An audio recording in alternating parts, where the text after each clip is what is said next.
Airlights muna po tayo. Ay ba naman? Hindi gawa.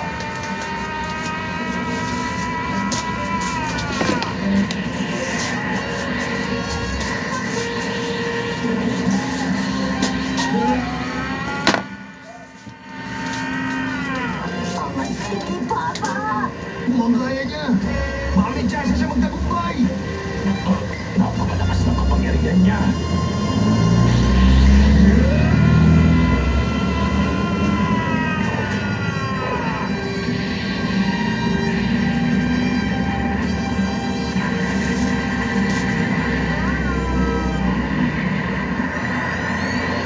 Wala na.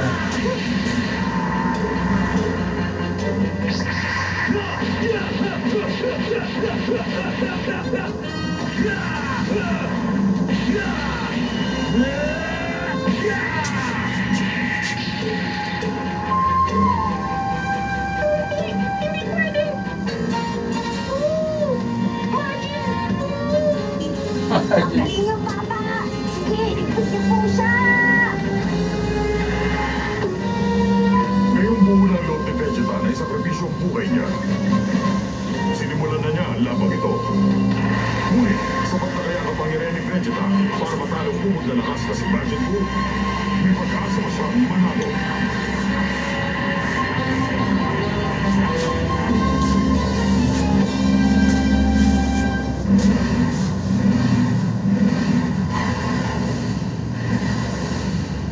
Up next, regional TV news on GTV.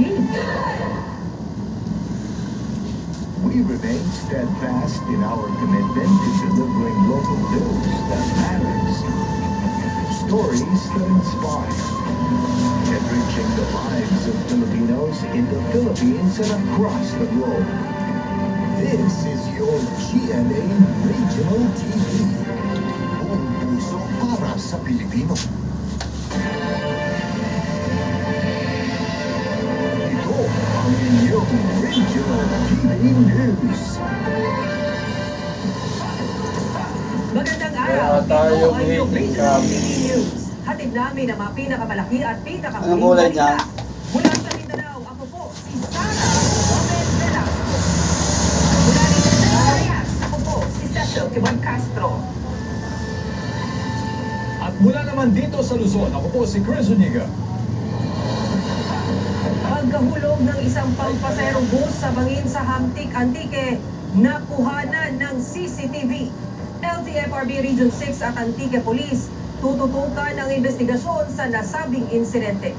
May detalye si Kim Salinas ng GMA Regional TV 1 Western Visayas Live. Kim? Sara, nagsimula na mag-imbestiga ang LTFRB 6 sa pagkahulog ng bus sa bangin sa Antique kung saan 17 na tao ang namatay. Makikita sa CCTV footage ang pagdaan ng series bus sa barangay Igbogakay sa bayan ng Antique alas 4:28 Martes ng hapon. Pagdating sa kurbadang bahagi ng kalsada ay nabangga nito ang concrete barrier sa gilid ng kalsada hanggang sa nahulog ito sa bangin. Ayon sa nakasaksi, posibleng nawalan ng preno ang bus dahil masyadong mabilis ang takbo nito at dumiretso sa tinatayang 30 meters na lalim ng bangin. Ang dalagang katiris, tama na kadati. Nakapabilis pa kanila ito. Na dito na ito ay nagapok na ako.